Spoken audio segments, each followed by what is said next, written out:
What's up, Trackers? It's D Brown, and today I'm in California.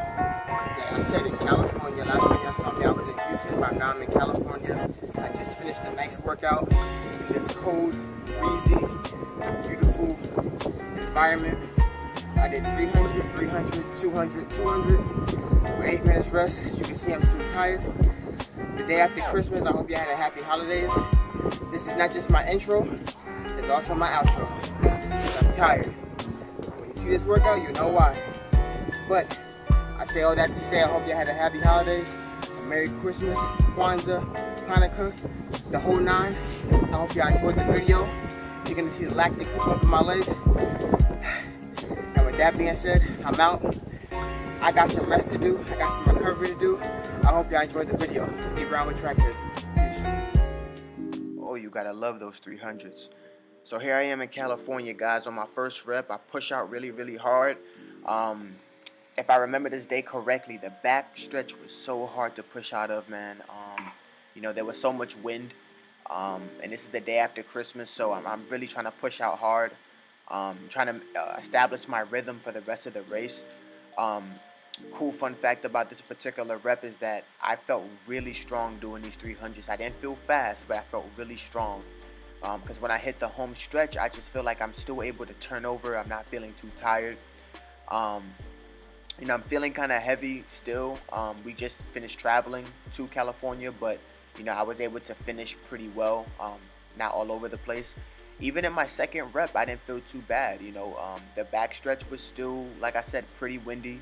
I'm trying to make sure that I push out as hard as I can so I can establish my rhythm early. And then I really want to maintain that rhythm and then improve on my rhythm as I head into the curve.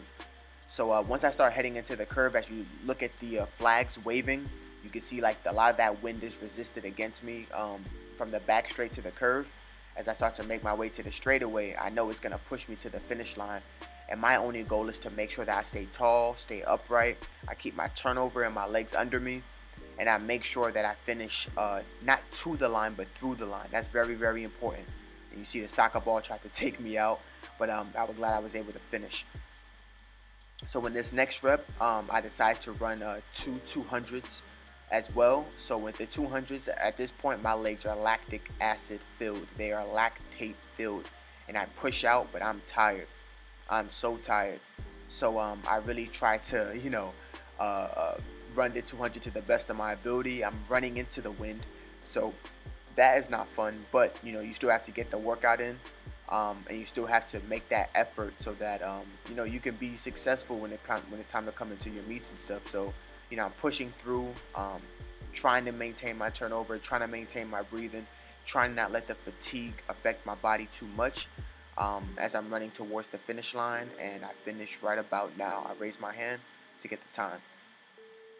I give myself a couple minutes of rest, and then I start it again.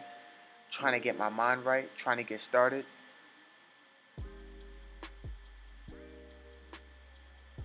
And I'm about to start any second.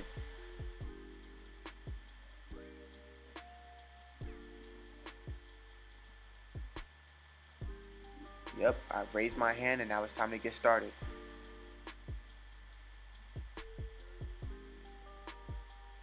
And I push out. You know, one thing about these runs, guys, is that everyone's going to be tired. You know, the most important thing is just to keep on going. You know, those last couple of moments before you're about to start, what you tell yourself is going to determine how that rep goes. In these moments, I kind of tell myself to keep, you know, stay motivated. This is what you know, you want to be successful when it's time to come to the meets. This is what you want to work for. This is what you live for. So, you know, these are just things that you have to make sure that you tell yourself while you're running.